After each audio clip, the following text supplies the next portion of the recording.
અમરેલીના સાવરલા રોડના ગોકુલનગરના સ્થાનિકો પહોંચ્યા કલેક્ટર કચેરીએ। અમરેલી કલેક્ટરને ગોકુલનગરના રહીશોએ આવેદનપત્ર આપ્યું। અમરેલીના સાવરલા રોડ પર આવેલ ગોકુલનગરના લોકો કચરો નજીકમાં ઠલવાતા પરેશાન। અમરેલી નગરપાલિકા દ્વારા ગોકુલનગર નજીક ઠલવાતા આ વિસ્તારના રહીશોને હાલત કફોડી। 500 થી ઉપરાંત ગરીબ અને મધ્યમ વર્ગના લોકો વસતા સ્થાનિકો પરેશાન। નગરપાલિકા દ્વારા વેસ્ટેજ કચરો ઠલવાતા દુર્ગંધ સાથે રોગચાળો ફેલાવાની શક્યતા।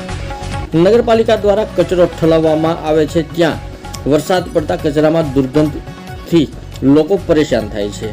આવેદનપત્રમાં યોગ્ય કરવા કરાય માંગ।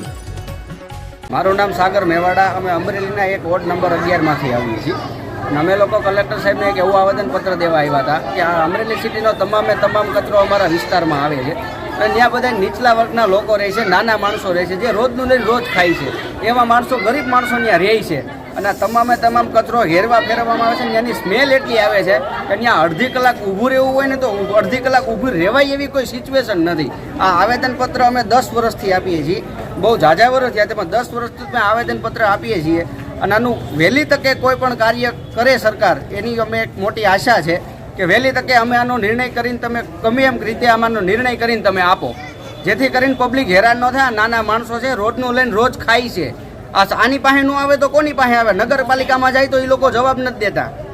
આ કલેક્ટર પાસે આવ્યા અમારો મેન હેતુ એક જ છે કે અમારો જે પ્રશ્ન છે ને એ અમને વહેલી તકે સોલ્વ કરી દેવામાં આવે।